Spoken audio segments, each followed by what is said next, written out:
Hi all, എല്ലാവർക്കും triple മെഡീസിലേക്ക് സ്വാഗതം. ഇന്നത്തെ വീഡിയോയിൽ നമ്മൾ ഡിസ്കസ് ചെയ്യുന്നത് പുതിയൊരു നോട്ടിഫിക്കേഷനാണ്. അസിസ്റ്റന്റ് എഞ്ചിനീയർ ഇലക്ട്രിക്കൽ എക്സാം കാത്തിരിക്കുന്നവർക്കായിട്ടൊരു നല്ല നോട്ടിഫിക്കേഷനാണ്. യൂണിവേഴ്സിറ്റീസ് ഓഫ് കേരളയിലേക്ക് അസിസ്റ്റന്റ് എഞ്ചിനീയർ ഇലക്ട്രിക്കൽ നോട്ടിഫിക്കേഷൻ വന്നിരിക്കുന്നു. അപ്പോൾ 3 വേക്കൻസീസ് ആണുള്ളത്.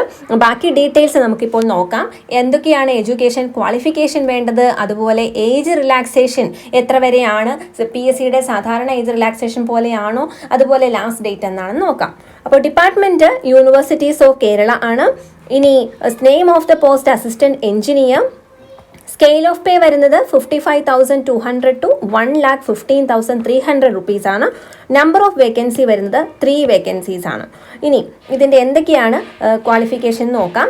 ലാസ്റ്റ് ഡേറ്റ് 19/6/2024 ആണ്. ഓക്കെ, ഇനി ഡയറക്റ്റ് റിക്രൂട്ട്മെന്റ് ആണ്. ഏജ് ലിമിറ്റ് എന്ന് പറഞ്ഞാൽ 21 to 40 ആണ്. 21 to 40.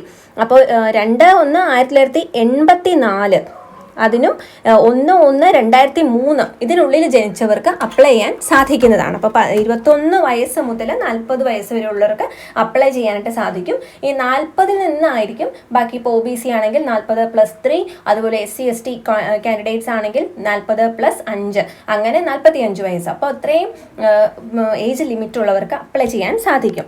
ഇനി എന്താണ് qualification? Degree in electrical engineering or equivalent qualification. Electrical and electronics engineering ഒക്കെ ഇക്വലന്റ് എന്നുള്ള രീതിയിൽ തന്നെയാണ് വരുന്നത്. ഇനി എങ്ങാനും ഇനെലിജിബിലിറ്റി കാണിക്കുന്നുണ്ടെങ്കിൽ ഇക്വലൻസി കൊടുത്തിട്ട് അപ്ലൈ ചെയ്യേണ്ടതാണ്.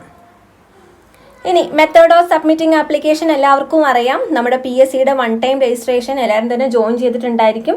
അത് ഇതുവരെ ചെയ്തിട്ടില്ലാത്തവർക്കായിട്ട് അതിൻ്റെ പ്രോസസ്സ് പറയുന്ന ഒരു പോസ്റ്റ് നമ്മൾ ചെയ്തിട്ടുണ്ട്. അതിൻ്റെ ലിങ്ക് താഴെ ഡിസ്ക്രിപ്ഷനിലുണ്ട്. അതുവഴി നിങ്ങൾക്ക് ആദ്യമായിട്ട് രജിസ്റ്റർ ചെയ്യുന്നതാണെങ്കിൽ അങ്ങനെ ചെയ്യാം, എന്നിട്ട് അപ്ലൈ ചെയ്യാവുന്നതാണ്. ഓക്കെ, അപ്പോൾ ഇത്രയും കാര്യങ്ങളാണ് പ്രധാനമായിട്ടും നോട്ട് ചെയ്യേണ്ടത്. Thank you so much for watching. മറ്റുള്ളവരിലേക്ക് ഈ ഒരു വീഡിയോ ഷെയർ ചെയ്ത് കൊടുത്ത് ഈ ഒരു ഇൻഫർമേഷൻ എല്ലാവരിലേക്ക് എത്തിക്കുക. ലാസ്റ്റ് ഡേറ്റിന് മുന്നേ തന്നെ അപ്ലൈ ചെയ്യാനായിട്ട് ശ്രദ്ധിക്കുക. Thank you so much for watching.